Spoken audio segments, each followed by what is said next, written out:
Tally প্রাইমে কাজ করার জন্য আপনাদের জিএসটিকেও খুব ভালোভাবে বুঝে নিতে হবে, কারণ ট্যালি প্রাইমে আমাদের জিএসটি অ্যাক্টিভেশনের প্রয়োজন হয়ে থাকে। এই ট্যালি প্রাইমে জিএসটি অ্যাক্টিভেশন একবার করে দিলেই লেজার, স্টক আইটেম, ট্রানজ্যাকশন, আপনার জিএসটি রিটার্ন ফাইল সমস্ত জায়গায় অটোমেটিক্যালি জিএসটির ফিচার্সগুলো অন হয়ে যাবে।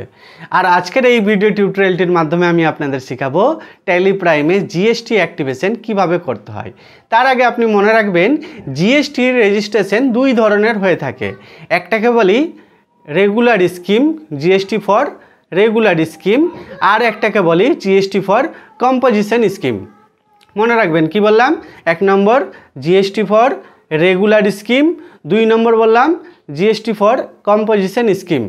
এই রেগুলার স্কিম বেসিক্যালি যে কোনো ব্যবসায়ী নিতে পারে, তবে মনে রাখবেন কোনো ব্যবসায়ীর টার্নওভার বছরে যদি 40 লাখের বেশি হয় তাহলে তাকে জিএসটি নম্বর নিতেই হবে। আর জিএসটি ফর কম্পোজিশন স্কিম, এই কম্পোজিশন স্কিম বেসিক্যালি ছোট ব্যবসায়ীদের জন্য হয়ে থাকে। ছোট ব্যবসায়ী কাদের বলবো না, যাদের টার্নওভার বছরে 1.5 কোটি টাকার নিচে থাকে, অর্থাৎ 1 থেকে 1.5 কোটি টাকা পর্যন্ত যাদের টার্নওভার হয়ে থাকে তাদেরকে বলি আমরা ছোট ব্যবসায়ী। তো এই ছোট ব্যবসায়ী যদি আপনি হয়ে থাকেন বা যে ফার্মে আপনি ট্যালি চালাবেন সেই ফার্মটা যদি 1.5 কোটি টাকার আন্ডারে তার ব্যবসা হয়ে থাকে তাহলে সে কম্পোজিশন স্কিম নিতে পারে। সে চাইলে রেগুলার স্কিমও নিতে পারে, তবে কম্পোজিশন স্কিম তার জন্যই প্রযোজ্য। কিন্তু যাদের 1.5 কোটি টাকার বেশি টার্নওভার হয় তারা কিন্তু কম্পোজিশন স্কিম পাবে না। তো কম্পোজিশন স্কিম যদি নিয়ে থাকে কোনো ডিলার, তাহলে সেই কম্পোজিশন স্কিমের কিছু নিয়ম নীতি আছে। কি নিয়ম নীতি না, কম্পোজিশন স্কিমের ডিলার অন্য রাজ্য থেকে মাল কিনতে পারবে, তবে অন্য রাজ্যে মাল বিক্রি করতে পারবে না, শর্ত নাম্বার 1। দ্বিতীয় নম্বর শর্ত হচ্ছে কম্পোজিশন স্কিমের যে বিলটা হবে, বিলিং, সেই ইনভয়েসে ট্যাক্স ইনভয়েস লেখাটা দিতে পারবে না, অর্থাৎ দিতে হবে বিল অফ সাপ্লাই। তো এই বিল অফ সাপ্লাই এর মধ্যে যে জিএসটি নম্বরটা লিখবে, জিএসটি নম্বরের পাশে কম্পোজিশন এই কথাটা লেখা থাকতে হবে, কম্পোজিশন ডিলার, যাতে কোনো কাস্টমার দেখে বুঝতে পারে যে এটা কম্পোজিশন স্কিমের রেজিস্ট্রেশন। আর মনে রাখবেন এই কম্পোজিশন স্কিমের রেজিস্ট্রেশন করা ডিলার কোনো আইটিসি পাবেন না। আইটিসি কী জিনিস? আইটিসি মানে হচ্ছে input tax credit. Input tax credit যদি বুঝতে আপনার অসুবিধা হয়ে থাকে বা নতুন শুনছেন, আমি ইনপুট ট্যাক্স ক্রেডিট সম্বন্ধে একটা সেপারেট ভিডিও বানিয়ে আপনাদেরকে বোঝাবো। তবে মজার ব্যাপার হলো এই কম্পোজিশন স্কিমে জিএসটি রেজিস্ট্রেশন করা থাকলে প্রত্যেকটা বিলের হিসাব গভর্নমেন্টকে দিতে হয় না। মনে রাখবেন প্রত্যেকটা মাসে জিএসটি রিটার্ন ফাইল করতে হবে না। এই কম্পোজিশন স্কিমে 3 মাসে মানে কোয়ার্টারলি রিটার্ন ফাইল করতে হয়। সো একটাই ফর্ম ফিল আপ হবে CMP08, এবং বছরে একবার করতে হবে GSTR 9A। এই CMP08, GSTR 9A এই ফর্মগুলো কীভাবে করতে হয় A to Z আমি আপনাদেরকে আমাদের এই চ্যানেলের মাধ্যমেই আপনাদের শেখাবো। জিএসটি রিটার্ন ফাইল কিভাবে করতে হয়, প্রথমত আমরা আগে শিখি ট্যালি প্রাইমটা কিভাবে চালাতে হয়, ট্যালি প্রাইমের কিভাবে কাজ করতে হয়, তারপর রিটার্ন ফাইলে আসবো একদম স্টেপ বাই স্টেপ বাংলা ভাষায়। তবে এখনও পর্যন্ত আমাদের চ্যানেলটিকে সাবস্ক্রাইব করে না থাকলে চ্যানেলটিকে সাবস্ক্রাইব করবেন এবং লাইক দিয়ে শেয়ার করবেন আপনার বন্ধুদের সাথে, আর আপনার মতামত অবশ্যই কমেন্টে জানাবেন। আর আমাদের এই চ্যানেলে আপনি প্রত্যেক দিন সন্ধ্যা 7টায় ট্যালি প্রাইমের step by step video tutorial পাবেন। তবে চলুন আজকের টপিক ট্যালি প্রাইমে জিএসটি অ্যাক্টিভেশন কিভাবে করতে হয় আমি আমাদের কম্পিউটার স্ক্রিনে ট্যালিতে আমি দেখাচ্ছি। ট্যালি প্রাইমে জিএসটি অ্যাক্টিভেট করার জন্য আপনার কিবোর্ড থেকে F11 প্রেস করবেন। F11 অর্থাৎ ফিচার্স। তো আমি আমার কিবোর্ড থেকে F11 প্রেস করছি। দেখুন F11 প্রেস করলে আমাদের যে স্ক্রিনটা দেখতে পাচ্ছেন অনেকগুলো অপশন দেখতে পাচ্ছি।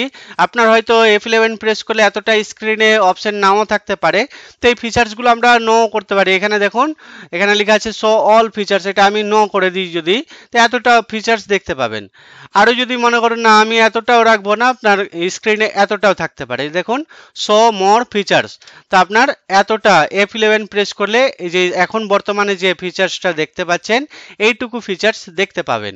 তো আমি এটা ইয়েস করছি। চলুন শো মোর ফিচার্স এটা ইয়েস করে রাখছি, জাস্ট এতটা রাখছি বাস। আমাদের যখন প্রয়োজন হবে কোনো ফিচার্সের কাজ তখন আমরা করব। এখন আমাদের কাজ হচ্ছে জিএসটি অ্যাক্টিভেট করা। তো অ্যাক্টিভেট করার জন্য ডান দিকে দেখুন লেখা আছে ট্যাক্সেশন। তো এখানে যাব আমরা এন্টার প্রেস করে করে এই ডান দিকে চলে আসব, লেখা আছে ট্যাক্সেশন, তার নিচেই দেখুন লেখা আছে enable goods and service tax GST. এই অপশনটা ইয়েস করাই আছে দেখুন, যদি নো থাকে তো ইয়েস করবেন, আমার ইয়েস করাই আছে। তো জাস্ট কিবোর্ড থেকে এন্টার প্রেস করব, দেখুন এন্টার প্রেস করলাম। এন্টার প্রেস করার সঙ্গে সঙ্গে দেখতে পাচ্ছি রেজিস্ট্রেশন স্ট্যাটাস অ্যাক্টিভ। তার নিচে লেখা আছে জিএসটি রেজিস্ট্রেশন ডিটেলস। প্রথমে অপশন আছে স্টেট, তা আমাদের তো স্টেট ওয়েস্ট বেঙ্গল, এই জন্য এখানে দিচ্ছি ওয়েস্ট বেঙ্গল। তারপরে লেখা আছে দেখুন রেজিস্ট্রেশন টাইপ, তা আমি একটু আগেই যে বললাম রেজিস্ট্রেশন দুই ধরনের হয়, একটা কম্পোজিশন একটা রেগুলার। তা আপনার যদি ছোট ব্যবসায়ী হয়, ছোট ব্যবসায়ী কাদের বলছি না, যাদের টার্নওভার বছরে 1.5 কোটি টাকার নিচে, তারা এই কম্পোজিশন স্কিমে জিএসটি রেজিস্ট্রেশন করতে পারে। তবে আপনার যদি কোম্পানি কম্পোজিশন ডিলার হয় তাহলে এখানে কম্পোজিশন করবেন। তো কম্পোজিশন যদি করেন তাহলে এরকম কম্পোজিশন করার পরে তার নিচে দেখুন লেখা আছে অ্যাক্সেসি অফ আদার টেরিটরি, এটা নো আছে, থাকতে দেবেন, কোনো কিছু করার দরকার নাই। তার নিচে লেখা আছে জিএসটি আইএন অবলিক দিয়ে লেখা আছে ইউআইএন, এখানে সে কোম্পানির জিএসটি নাম্বারটা টাইপ করে দেবেন। তা আমি এখানে জিএসটি নাম্বারটা টাইপ করলাম, দেখুন যেটা জিএসটি নাম্বার আছে টাইপ করে দিলাম। টাইপ করে দেওয়ার পরে আর একটু এন্টার মারবেন, নিচে চলে আসবে কানেক্টেড জিএসটি ডিটেলস, এখানে জিএসটির ইউজার নেম মানে অনলাইনে যেটা থাকবে রিটার্ন ফাইলের সময় এটা দেবেন। আমি এখন দিচ্ছি না এগুলো, চলুন এখানে বুঝি। Tax rate for taxable turnover, turnover কত লেখা আছে 1%।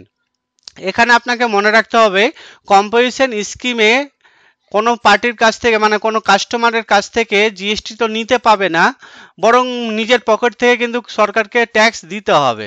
তো কত দিতে হবে, যদি আপনার কোম্পানিটা যে দোকানে কাজ করছেন সেই দোকানটা ট্রেডার্স কোম্পানি হয়, মানে ট্রেডিং কোম্পানি, যারা মানে মাল কিনে বিক্রি করে, এই ধরনের কোম্পানি হলে 1% দিতে হবে, মনে রাখবেন।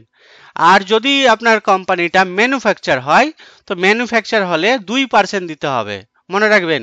কি বললাম, ট্রেডিং কোম্পানি হলে 1% আর ম্যানুফ্যাকচারিং কোম্পানি হলে 2%। আর যদি কোনো রেস্টুরেন্ট হয় তো রেস্টুরেন্ট হলে দিতে হবে আপনাকে 5%, এখানে লিখবেন 5%। আর যদি কোনো সার্ভিস প্রোভাইডার কোম্পানিতে আপনি ট্যালি চালাচ্ছেন তাহলে এখানে লিখবেন 6%। সার্ভিস প্রোভাইডারের জন্য 6%, ম্যানুফ্যাকচারিং এর জন্য কত বললাম 2%, রেস্টুরেন্টের জন্য 5% আর ট্রেডিং কোম্পানির জন্য 1%। ক্যালকুলেট ট্যাক্স বেস অন, এখানে করবেন taxable exempt and nil rated value, এটা করবেন উপরেরটা, এটা এন্টার প্রেস করবেন। আর যদি আপনার কোম্পানি অর্থাৎ যে কোম্পানির হয়ে আপনি ট্যালি প্রাইম চালাচ্ছেন সেই দোকানটা বা সেই কোম্পানিটা যদি নর্মাল স্কিমে হয়ে থাকে তো নর্মাল স্কিমে জিএসটি রেজিস্ট্রেশন থাকলে কি করবেন দেখুন আমি দেখিয়ে দিচ্ছি।